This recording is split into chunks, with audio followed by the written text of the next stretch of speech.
Hello नमस्कार दोस्तों, कैसे हैं आप लोग। आई होप आप लोग अच्छे होंगे। तो आज हम बात करने वाले हैं specially Rajasthan public service commission के फूड सेफ्टी ऑफिसर के इंटरव्यू के बारे में।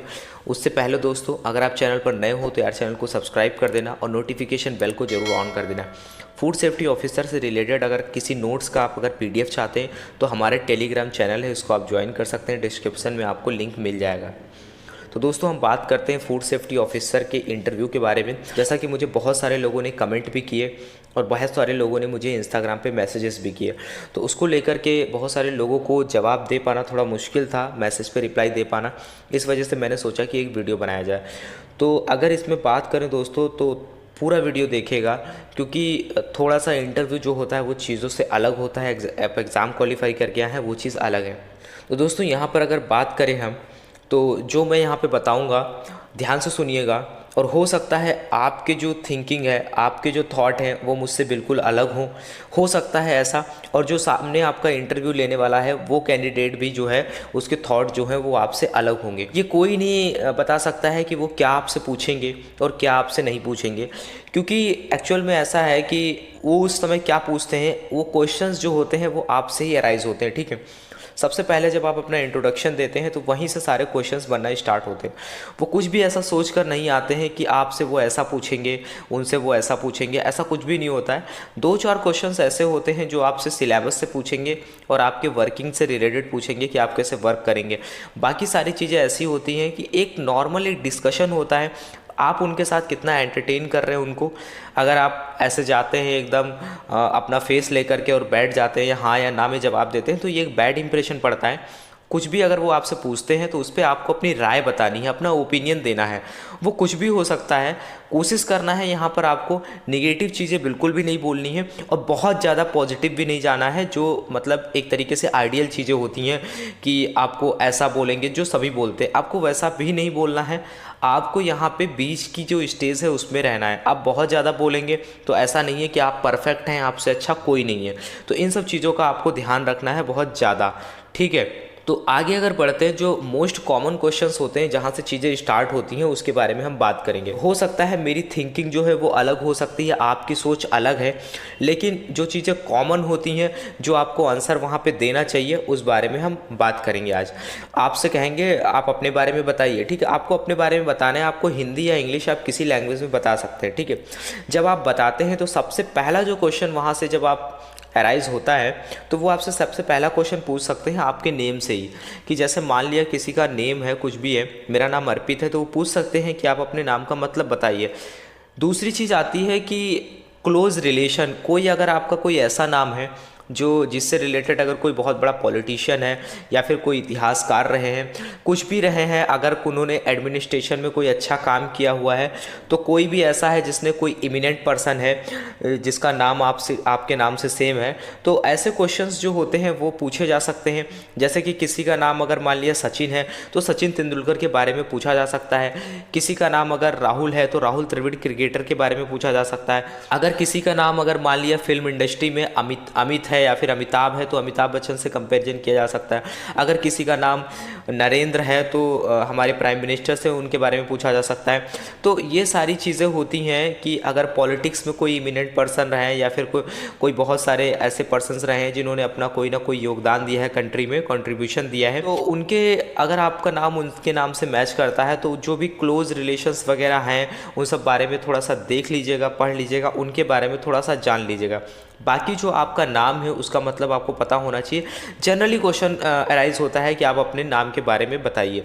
देखिए दोस्तों, रही बात सब्जेक्टिव नॉलेज की, मान लिया आप एफएसओ क्वालिफाई करके आ गए तो उन्हें भी पता है कि आपको जो सब्जेक्ट का नॉलेज है, जो नॉलेज होनी चाहिए फूड के बारे में, वो तो आपको है। तो वो आपसे यहाँ पर वो चीज़ें नहीं देखेंगे, क्योंकि वो तो सारे बच्चे बहुत सारे जो क्वालिफाई करके आए हैं उन सभी को आता है। तो यहाँ पर वो आपसे ये चेक करना चाहते हैं कि आप ऐसी सिचुएशंस में आगे कुछ कर पाएंगे कि नहीं कर पाएंगे जब फूड सेफ्टी ऑफिसर आप बन जाएंगे तब।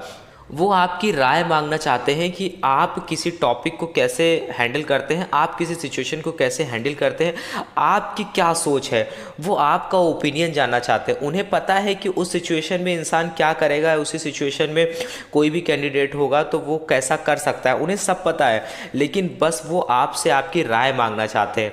तो अगर आपसे ऐसा पूछा जाता है कि जैसे बहुत सारे लोग हैं ये सोचते हैं कि हम बोल देंगे कि सर हम बहुत ईमानदार हैं, हम करप्शन नहीं करेंगे, आगे ये नहीं करेंगे, तो बिल्कुल ये बोलना भी एकदम नहीं है कि आप बहुत ईमानदार हैं। ये वो भी जानते हैं जब कोई सिस्टम में जाता है तो आगे चल के क्या करता है, लेकिन आपको ये चीज़ें बिल्कुल शो नहीं करनी है, आपको कुछ अलग ढंग से बोलना है। वो चीज़ें हम आगे देखेंगे, मैंने क्वेश्चंस को इंक्लूड किया हुआ है, ठीक है।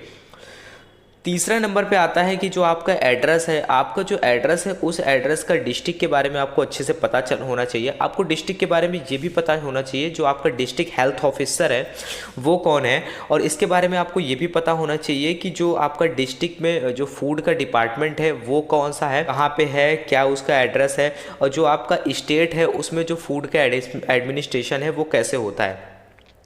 और आपको भी पता होगा कि जो अगर आप एफएसओ बन जाते हैं तो आपको सारी चीज़ें जो है वो रिपोर्ट करनी होंगी अपने डेजिग्नेटेड ऑफिसर को।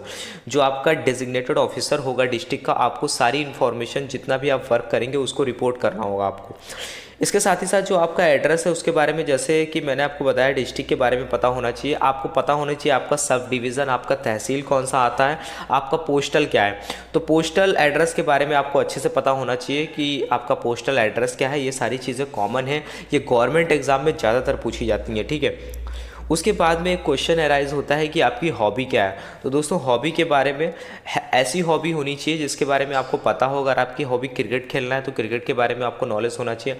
आपका हॉबी अगर रीडिंग है, अगर आप पढ़ना पसंद करते हैं तो आपने कौन सी किताब अभी तक पढ़ी, वो आपसे यही पूछेंगे आपने अभी तक कितनी किताबें पढ़ी हैं।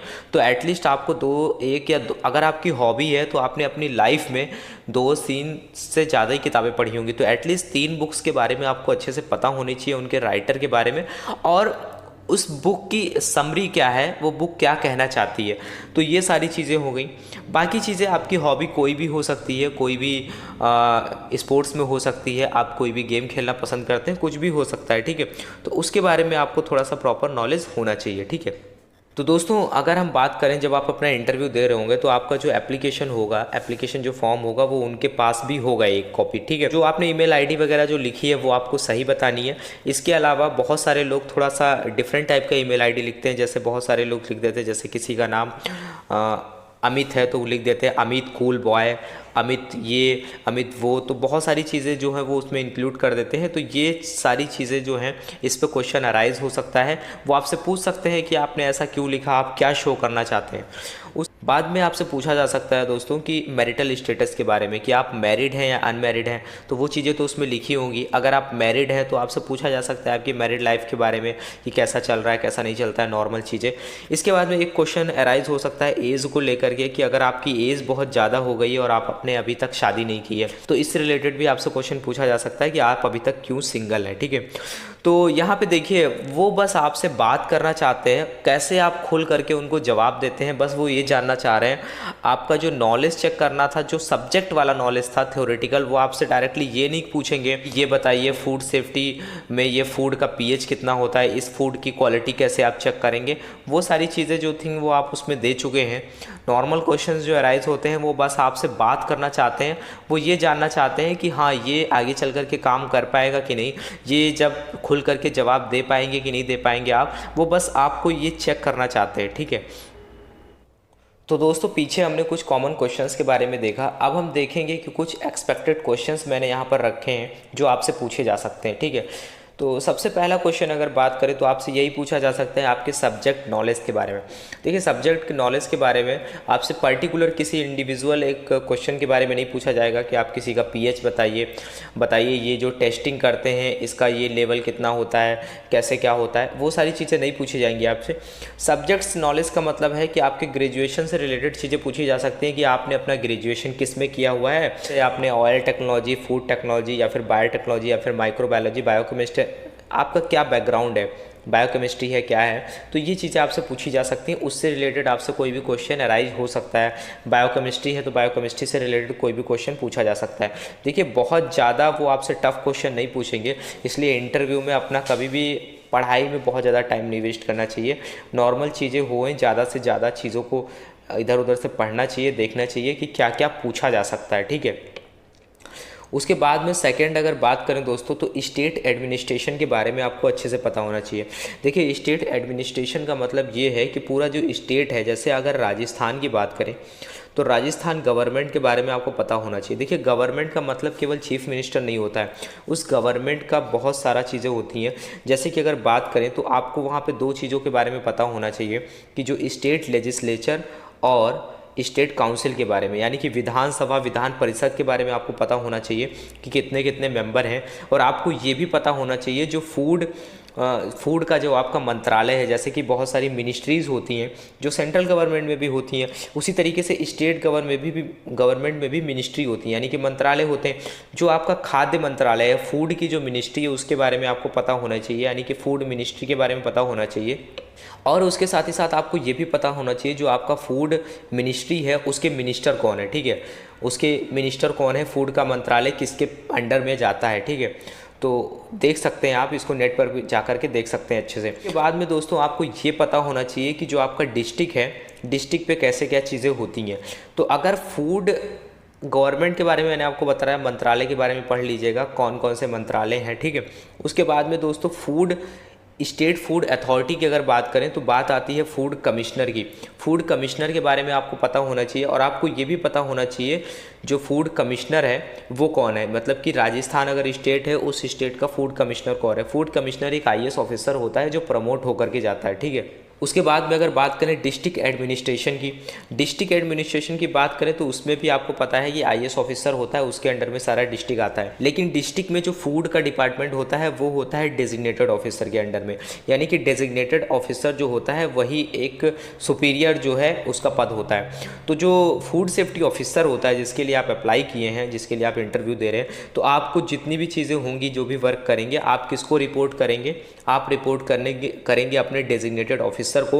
और कभी कभी आपको रिपोर्ट करना होता है आपको फूड कमिश्नर को भी। तो ये सारी चीज़ें आपको थोड़ी सी पता होनी चाहिए, एटलीस्ट ये तो पता होना चाहिए फूड कमिश्नर कौन है और डेजिग्नेटेड ऑफिसर कौन है। और आपको ये भी पता होना चाहिए जैसे आपकी स्टेट में कितने डेजिग्नेटेड ऑफिसर हैं। वैसे तो हर सिटी में एक डेजिग्नेटेड ऑफिसर होता ही होता है। जैसे कि आप जयपुर में हैं राजस्थान में, तो आपको पता होना चाहिए कि आपके एरिया के डेजिग्नेटेड ऑफिसर कौन है, ठीक है। उसके बाद में दोस्तों अगर बात करें आगे, तो ये सारी चीज़ें हो गई स्टेट और डिस्ट्रिक्ट के बारे में। इन सब के बारे में आप अच्छे से थोड़ा सा पढ़ लीजिएगा। उसके बाद में अगर बात करें तो एक क्वेश्चन आपसे अराइज हो सकता है कि आप किस एरिया से बिलोंग करते हैं। तो जैसे कि आप बता चुके होंगे कि मैं कहाँ से रहने वाला हूँ, तो हो सकता है आपसे ये क्वेश्चन अराइज हो कि आपके एरिया में फूड प्रॉब्लम्स क्या हैं, फूड को लेकर के मेजर प्रॉब्लम क्या है आपके डिस्ट्रिक्ट में या फिर आपके स्टेट में, और गवर्नमेंट इस पर काम कर रही है कि नहीं कर रही है। तो गवर्नमेंट इस पर काम कर रही है कि नहीं कर रही है, इसके लिए आपको गवर्नमेंट की स्कीम्स के बारे में थोड़ा सा नॉलेज ले लेना। जैसे गवर्नमेंट बहुत सारी स्कीम्स लेकर के आती है, जैसे फूड फोर्टिफिकेशन को लेकर के, ठीक है। एक अच्छे पात्र करके उनका एक चलता है, कहीं जैसे यूपी में चलता है। तो बच्चों के लिए जो मिड डे मील वगैरह है और भी चीज़ें हैं, बहुत सारी स्कीम्स चलाई जाती हैं, योजनाएँ चलाई जाती हैं, जिससे बच्चों को एक न्यूट्रिशन लेवल पे फूड मिल सके, एक अच्छा फूड मिल सके, ब्रेन का विकास भी हो सके और उनकी जो ग्रोथ है वो भी अच्छे से हो सके, ठीक है। इसके बाद में दोस्तों क्वेश्चन पूछा जा सकता है कि आप इन सारी प्रॉब्लम्स को कैसे सॉल्व करेंगे, ठीक है। अगर आप FSO बन जाते हैं तो आप कैसे इन प्रॉब्लम को सॉल्व करेंगे। तो वो सारी चीज़ें हम आगे थोड़ा सा देखेंगे, यहीं पे इसी क्वेश्चंस में हो जाएगा। तो अब मैं आपसे थोड़ा सा यहाँ पे बात करूँगा, जो मोस्टली जो व्यूअर्स हैं मेरे चैनल पर जो हैं, उन्होंने कमेंट किया और मुझे कुछ क्वेश्चंस बताए। कॉमन क्वेश्चन है कि आप FSO क्यों बनना चाहते हैं। तो यहाँ पर अगर मैं बात करूँ तो दोस्तों आपको यहाँ पे कोई आइडियल आंसर नहीं देना है। जैसे कि बहुत सारे लोग बोलते हैं सर मैं देश सेवा करना चाहता हूँ, देश के लिए कुछ करना चाहता हूँ, वो तो है देश सेवा, समाज सेवा, ये जो वर्ड आप यूज़ करते हैं ये शोभा नहीं देता है, ठीक है। सारे लोग यही बोलते हैं लेकिन ये प्रॉपर एक वर्ड नहीं है। हाँ, आप ये बोल सकते हो कि सर मैं FSO इसलिए बनना चाहता हूँ कि मैं अपनी कंट्री के लिए कुछ कंट्रीब्यूशन या फिर अपने स्टेट के लिए कुछ कंट्रीब्यूशन देना चाहता हूँ। आप स्टेट बोलेंगे वो सही है क्योंकि आप स्टेट पीसीएस के थ्रू जा रहे हैं। तो आप ये बोल सकते हैं कि सर मैं अपने स्टेट के लिए कुछ कंट्रीब्यूशन देना चाहता हूं और मैं अच्छे से पढ़ लिख करके कैसे अपने देश को कुछ कंट्रीब्यूट कर सकता हूं, तो इसलिए मैं एफएसओ बनना चाहता हूं। दूसरा क्वेश्चन आंसर ये भी हो सकता है दोस्तों, एफएसओ मैं इसलिए बनना चाहता हूं क्योंकि सर गवर्नमेंट जॉब है, अच्छी जॉब है और इस जॉब पे जॉब सिक्योरिटी भी होती है और मेरे प्रमोशन लेवल भी अच्छे हैं, तो एक तरीके से मैं अच्छी लाइफ आगे जी सकता हूं, क्योंकि हर इंसान को एक अच्छी लाइफ जीने का अधिकार है, वो आपसे कोई नहीं छीन सकता, ठीक है। तो उन्हें अच्छे से पता है कि आप क्या सोचते हो क्या नहीं सोचते हो, लेकिन ये एक अच्छा आंसर होता है कि आप जब ये बोलते हैं कि सर मैं एफएसओ इसलिए बनना चाहता हूँ क्योंकि इसमें जो है एक जॉब सिक्योरिटी भी है और एक तरीके से मेरे प्रमोशन चांसेस भी हैं और मैं एक अच्छा जीवन जी सकता हूँ और मैं अपनी फैमिली के लिए कुछ कर सकता हूँ, तो ये सारी चीज़ें आपसे बोली जा सकती हैं यहाँ पर। और इसके साथ ही साथ इन सारी सुविधाओं के साथ साथ मैं जो है अपने देश के लिए, अपने प्रदेश के लिए, अपने राज्य के लिए कुछ कंट्रीब्यूशन भी दे सकता हूँ। उसके बाद में आपसे ये क्वेश्चन अराइज हो सकता है दोस्तों कि हम आपको सेलेक्ट क्यों करें। वो ये बोलेंगे कि यहाँ पर तो बहुत सारे लोग हैं, हम आपको क्यों सेलेक्ट करें। तो आप बोल सकते हैं कि सर फूड सेफ्टी ऑफिसर बनने के लिए जो भी चीज़ें रिक्वायरमेंट होती हैं, एक इंसान के अंदर जो जो चीज़ें होनी चाहिए वो कहीं ना कहीं वो चीज़ें मेरे अंदर हैं। आपको ये नहीं बोलना है कि दोस्तों मैं इन सब चीज़ों के लिए परफेक्ट हूँ, आप कभी नहीं बोल सकते हैं क्योंकि परफेक्ट कोई भी नहीं होता है। तो आप ये बोल सकते हैं कि सर कहीं ना कहीं वो चीज़ें मेरे अंदर हैं, पूरी तरीके से तो नहीं है लेकिन कुछ ना कुछ चीज़ें वो मेरे अंदर हैं और मैं उनके साथ में अच्छा काम कर सकता हूँ, मैं अपने प्रदेश के लिए कुछ कर सकता हूँ। बाकी आप ये भी बोल सकते हैं कि सर अगर आपको लगता है कि इतने सारे लोग इंटरव्यू देने आ रहे हैं, अगर आपको लगता है कि जो मेरे अंदर वो गुण नहीं है उनके अंदर वो गुण हैं, अगर वो हमसे अच्छे हैं तो आप उनको सेलेक्ट कर सकते हैं। फिर आपको मुझे सेलेक्ट करने का कोई मतलब नहीं बनता है, आप उन्हें सेलेक्ट कर सकते हैं। अगर आपको लगता है कि वो हमसे अच्छे हैं इसमें तो आप उनके साथ जा सकते हैं, मतलब उनको सेलेक्ट कर सकते हैं। तो ये आंसर हो सकता है और बस आपसे वो जनरली बात करने के लिए कर रहे हैं दोस्तों। बाकी चीज़ें जो डिपेंड करती हैं वो आपके एग्ज़ाम पे डिपेंड करती हैं, आपके एग्ज़ाम जो आपने दिया है उस पर आपके कितने मार्क्स हैं तो उस पर डिपेंड करता है। बाकी यहाँ पर तो चीज़ें बस आपके साथ में बात करने के लिए, वो आपसे थोड़ा फ्रैंक होंगे, तो थोड़ा सा डरिएगा नहीं, वहाँ पर आपसे बहुत ज़्यादा चीज़ें वैसे नहीं पूछेंगे, बहुत आराम से रहिएगा, बिल्कुल भी नर्वस फील मत करिएगा। उसके बाद में अब अगर आपसे क्वेश्चन पूछा जाता है कि अगर आप एफएसओ बनने के बाद क्या करेंगे, तो एफएसओ बनने के बाद क्या करेंगे आप, तो एफएसओ का जो काम होता है वो आप काम करेंगे। एफएसओ का काम क्या होता है, एफएसओ का काम ये होता है कि अच्छे से अच्छी जो भी फूड से रिलेटेड जो भी सिक्योरिटी है, यानी कि फूड सेफ्टी है, फूड सेफ्टी से रिलेटेड जो भी चीज़ें हैं, जो भी गवर्नमेंट लॉ इम्प्लीमेंट करती है, लॉ बनाती है, कोई भी रेगुलेशंस बनाए जाते हैं गवर्नमेंट की तरफ से, आपका काम है उनको फील्ड लेवल पे इम्प्लीमेंट करना। तो आपका ये काम होगा फूड सेफ्टी ऑफिसर बनने के बाद में। उसके बाद में दोस्तों आप बताएंगे कि सर जो भी प्रॉब्लम्स है मैं कोशिश करूँगा कि अपने प्रदेश में जो फूड है उसको एक अच्छे लेवल पे ले जा सकूँ, क्योंकि ज़्यादा से ज़्यादा बच्चे जो हैं आज के टाइम पे उनको अच्छे से न्यूट्रिशन नहीं मिल पाता है अभी भी। अगर बच्चों को न्यूट्रिशन नहीं मिलेगा तो वो कैसे आगे ग्रो करेंगे, उनका विकास नहीं होगा, तो कहीं ना कहीं हम बहुत धीरे धीरे पीछे चले जाएंगे।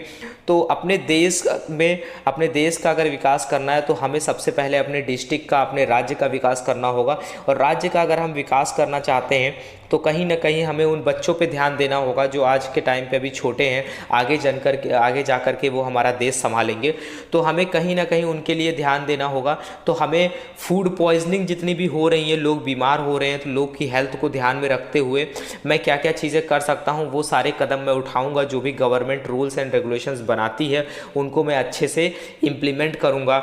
इसके साथ ही साथ जो भी एफएसओ का काम होता है कि रेड मारना होता है, वो सारी चीज़ें आप बता सकते हैं।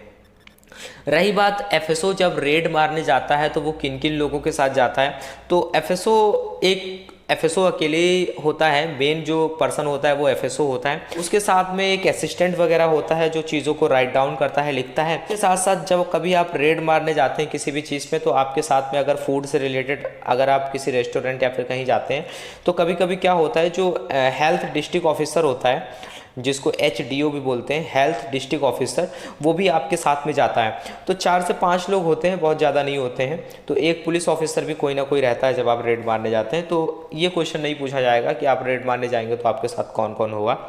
एक व्यूअर ने मुझे पूछा था तो उसका आंसर मैं बता रहा हूँ। तो दोस्तों ये मेरा ओपिनियन था। फिलहाल जो मुझे अच्छा लगा, जो मुझे सही लगा, वो मैंने आपको बताया।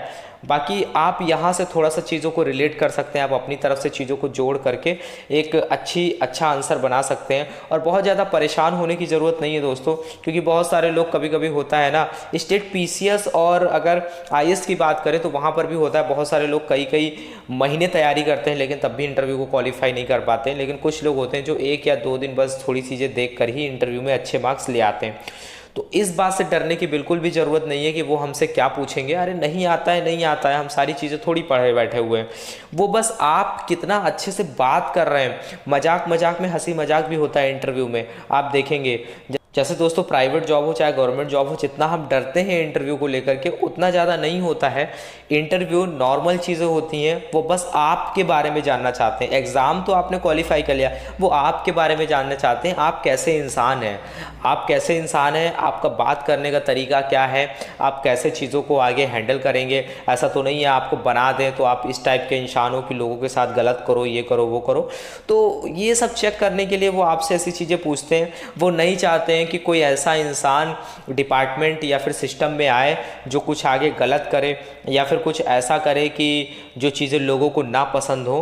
तो आपका बिहेवियर और आपका नेचर चेक करने के लिए आप कितने मतलब ब्रॉड माइंडेड हैं या फिर आप कितनी तरीके से चीज़ों को सोचते हैं। वो आपको कुछ चीज़ें ऐसी भी पूछेंगे कि आपको गुस्सा तो नहीं आ रहा है, क्योंकि जो भी गवर्नमेंट आप डिपार्टमेंट में किसी में जाते हैं तो आपको थोड़ा हाइपर होने की ज़रूरत नहीं होती है दोस्तों। आपको एकदम प्यार से चीज़ों को करने की ज़रूरत होती है, बहुत ज़्यादा आपको पैनिक होने की ज़रूरत नहीं होती है। तो ये मेरा थोड़ा ओपिनियन था दोस्तों। अगर अच्छा लगा हो तो प्लीज़ यार चैनल को सब्सक्राइब कर देना और वीडियो को ज़्यादा से ज़्यादा शेयर करना। और आगे अगर आप डेजिग्नेटेड ऑफिसर के लिए प्रिपेयर कर रहे हैं तो इसके लिए मैं हिस्ट्री पढ़ाना स्टार्ट कर रहा हूँ, क्योंकि उसमें हिस्ट्री ज्योग्राफी बहुत सारे सब्जेक्ट्स हैं। तो डेजिग्नेटेड ऑफिसर के लिए अगर आप प्रिपेयर करना चाह रहे हैं तो इसके लिए मैं हिस्ट्री के वीडियोज़ अभी आगे लेकर के आऊँगा। तो आगे मिलते हैं नेक्स्ट वीडियो में, तब तक के लिए thank you, have a nice day, all the best for your interview.